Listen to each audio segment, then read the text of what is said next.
সেদিন আমার বেঁচে থাকার কথা ছিল। আচ্ছা, মৃত্যু থেকে অনেক কাছে ছিলাম।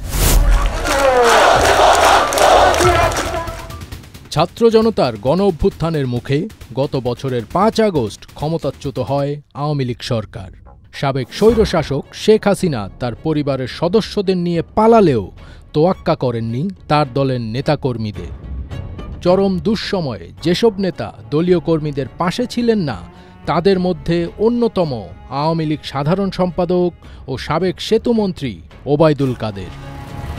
গণ অভ্যুত্থানের দীর্ঘ সময় কেটে গেলেও তার টিকিটিও খুঁজে পাওয়া যায়নি। অথচ আগে প্রায় প্রতিদিনই বিরোধী দলকে নিয়ে উস্কানিমূলক বক্তব্য দিতেন কাদের। আরে মির্জা ফখরুল, আরে হায়, টেলিভিশনে দেখলাম খালি দৌড়াচ্ছে, কেউ কেউ টেনে ধরে হরতাল ঘোষণার জন্য। সম্প্রতি ওবায়দুল কাদের মিডিয়ার সঙ্গে কথা বলেছেন।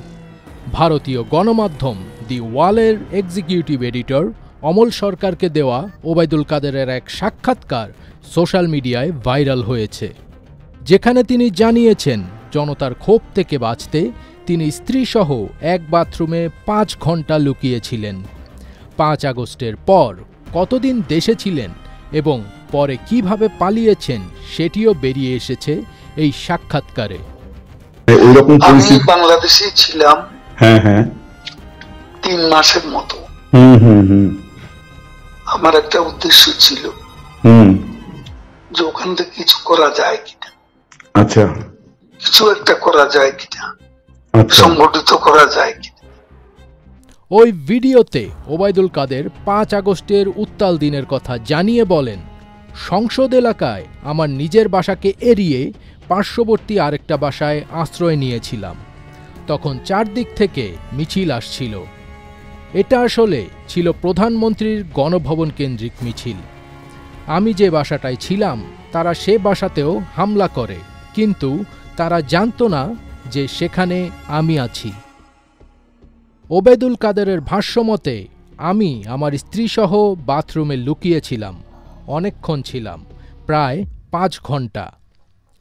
ওবায়দুল কাদেরের ভাষায় এরপর ৭-৮ জন যুবক ভেতরে ঢোকে এবং তারা অত্যন্ত আক্রমণাত্মক ভঙ্গিতে আচরণ করতে থাকে।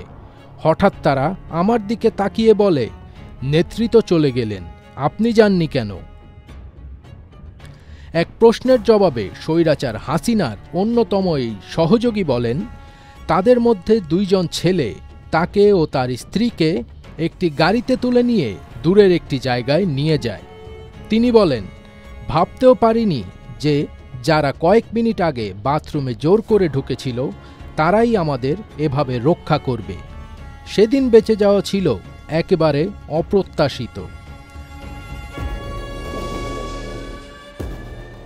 তবে সেখান থেকে পালিয়ে গেলেও পরবর্তী ৩ মাস দেশেই ছিলেন ওবায়দুল কাদের। ফোন দিয়ে আটছিলেন দেশের শ্রমিক অসন্তোষ ও বিক্ষোভকে কাজে লাগিয়ে আবারও রাজনীতিতে সক্রিয় হওয়ার। তবে এই সাক্ষাৎকারে তার দেওয়া বক্তব্য কতটুকু সত্য তা এখনো রহস্যই রয়ে গেছে। ঠিক আছে, বড় জ্বালা জ্বালা, অন্তর জ্বালা, জ্বালায় জ্বালায় মরে। ফাজবির তাজ, ATN বাংলা।